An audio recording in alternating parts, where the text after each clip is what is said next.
Ever felt like AI is this powerful, magical thing that's just out of reach?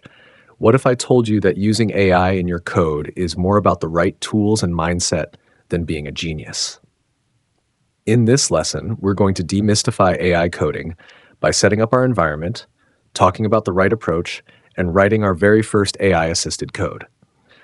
By the end of this lesson, you'll have the tools and the confidence to start your own AI coding journey. Let's get started. Before we even touch the keyboard, let's talk about the mindset. AI coding isn't about replacing you, it's about making you a super developer.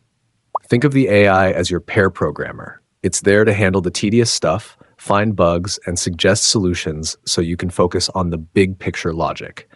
This approach applies to any language, but we'll use Python for our examples. In this part, we need the right tools. You'll need a good code editor like Visual Studio Code, VS Code, and a powerful AI coding assistant. For this part, we're going to use a specific tool that excels at code completion and inline suggestions. This will feel a little different from just using a chatbot like ChatGPT, and you'll see why in a second.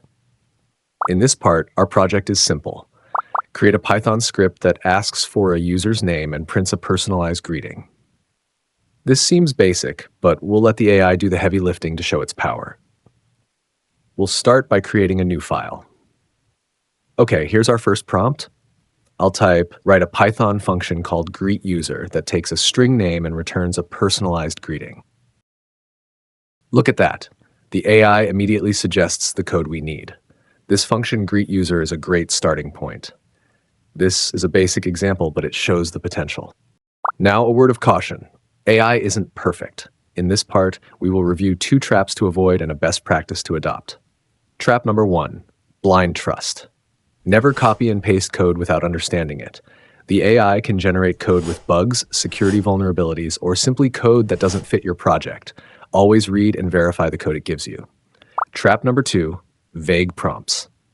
The quality of the output depends on the quality of your prompt. Be specific. Instead of write a greeting, say, write a Python function called greetUser that takes a name as a string and prints hello, name. Best practice, iterative prompting. If the first result isn't perfect, don't give up. Instead, give the AI feedback. Say, that's good, but can you add a check to make sure the user's name is not empty? This helps the AI refine its output. Remember, this lesson was just an intro. We will deep dive into advanced coding with AI in our next lessons. So, what did we learn in this lesson? We embraced a new mindset, set up our AI-powered coding environment, and wrote our first AI-assisted script. The key takeaway is this: use AI as a tool to accelerate your learning and your workflow, not as a crutch. All the code from this lesson, along with a quiz and coding challenge, are available for you to download from the link in the description below. In our next lesson, we're going to dive deeper into one of the most powerful AI coding tools, Tabnine. We'll explore its advanced features and see how it can truly turbocharge your coding.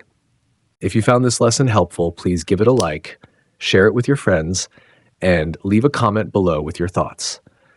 And don't forget to subscribe so you don't miss our next lesson. See you in the next one.